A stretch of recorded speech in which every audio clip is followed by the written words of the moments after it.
Tears?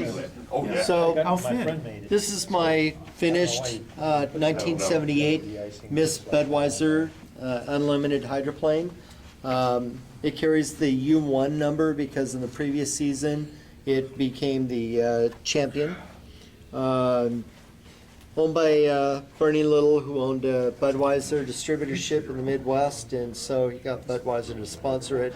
They became the big money of the hydroplane scene in the 1960s and 70s and into the 80s. And I was going to say, they were driving those open hatches into the 80s. Yep. So the kit was made in 1978. It's got a Rolls-Royce Griffin. It was the first Griffin engine Budweiser hydroplane. And the kit comes fairly basic. It was really intended to be a marketing tool for the Budweiser hydroplane team, intended to go into the hands of a lot of kids that would glue it together, paint it, and have fun with it, go out and float it, and blow it up with firecrackers. So Did it one time or I did a lot of detailing work on it. Hand drilled out the exhaust stacks. They normally just had a slight depression at the opening, so they're drilled in, and added braided line for the cooling lines. You can see there going into the back of the intake manifold, and then oil line coming from the oil tank in the front, head of the engine. Some nitrous lines coming from the nitrous bottles at the back of the engine compartment to the carburetor at the front of the engine, and fuel line. Added the ignition cables. The Merlins have 2 sets of ignition cables for each cylinder. One set runs down under the exhaust along the engine block. The other set runs above the intake manifold and then goes into the plugs that go into the other side of the head. stretch sprue for the plug wires? Stretch sprue on the top, and I used some, actually for the lines on the bottom, which were a braided line, I didn't want to use the fuel line because it would look kind of Hokey. too samo. Yeah. So I used, I got a ribbon cable for a floppy drive. Okay. And I pulled the lead Yeah. out of the ribbon cable, and it's actually twisted cable inside.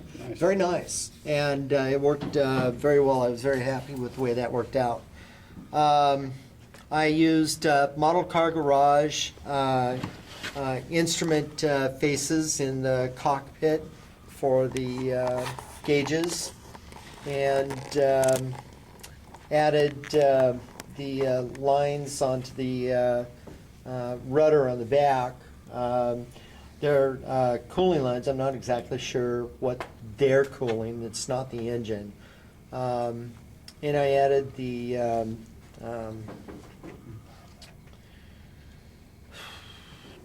damper on the skid fin on the other side on the Yeah, over here we can see it. under here on the for the skid fin on the boat. That allows the skid fin to do its job without being too rigid, and Yeah, so it doesn't flip, back flip? that would be part of it. Turn sideways. So that's a cooling line? That's not a hydraulic line? Yeah. Those are cooling lines. The lines they actually weld tubing onto the edge of the rudder. Yeah. And then they pick up water from the back. So I'm not really sure what they're cooling with Well, that. some of those, the transmission was cooled. Yeah. Well, that's Oh, okay. possibly Yeah. cooling for the Can you train. imagine the torque and the speed of that transmission? Oh, yeah. Yeah, you got an Yeah. aircraft engine in there, yeah. Well, there's actually 2 tubes. I'm thinking there's a possibility one's for cooling and one's for pilot relief. So, Yeah. Just about yes. They would have to pay us back. Depends on how many buttons he's had. Right. You really think when the boat starts flipping though, the gravity's gonna work for that pipe relief? That's really what's gonna be when the boat's going upside down. Yeah, that's, yeah. And other things too. That's why they really call it an accident. It's not because the boat crashed. I'm not sure what they are. I think they're probably access ports on the hull to get at some drains. But I added those. They're not part of it. I just used the foil that you pull off the can of Blue Diamond almonds, smoothed it out, and then used a template to cut it into a circle. You could probably use a burnishing tool too. Yeah, whatever. And, that worked pretty well for that.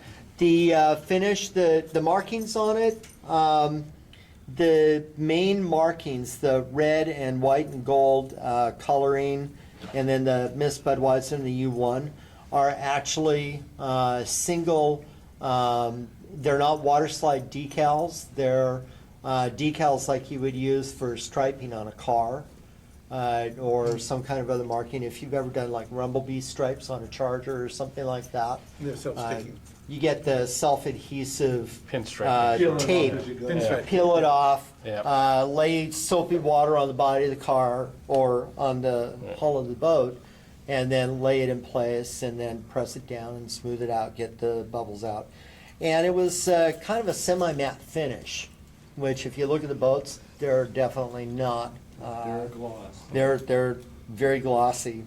So I started trying to work with it, and in the process, screwed up some areas on one side. Tried to use some paint, thin paint with a brush to correct it. I messed up on the gold, and that didn't work out very well either. I couldn't get a good color match from the colors I had. I didn't want to go out and buy 10 different shades of gold to try and find the right match.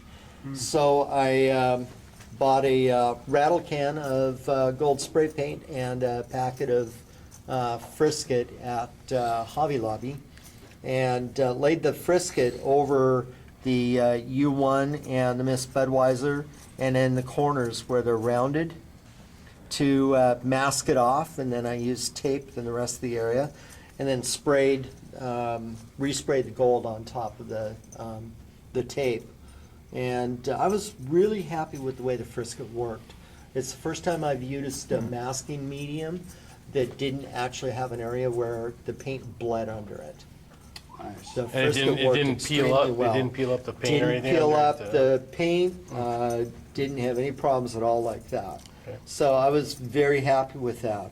Once I got the gold finish on it, I laid 3 coats of Testors gloss coat on the top of it. Actually, it's their Ultra Gloss, which came out looking pretty good.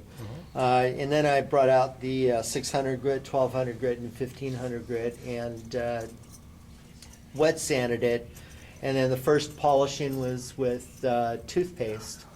And then after I got that first polishing done, did the second polish with the Novus Plastic Polish 2, which is a very mild abrasive, but it comes out with a very nice, no scratches finish to it.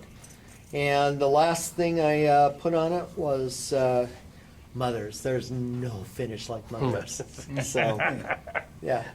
So it took me a little while to do that. And that's actually the same way I finished the base off. It's just a regular pine base. And I started with some wood coloring, some stain, thanks. Going brain dead. And then I laid the gloss clear on it, a couple coats of that, and then wet sanded and then polished it. And did black around the edges. So, I have a question. yeah, So you said it's carbureted?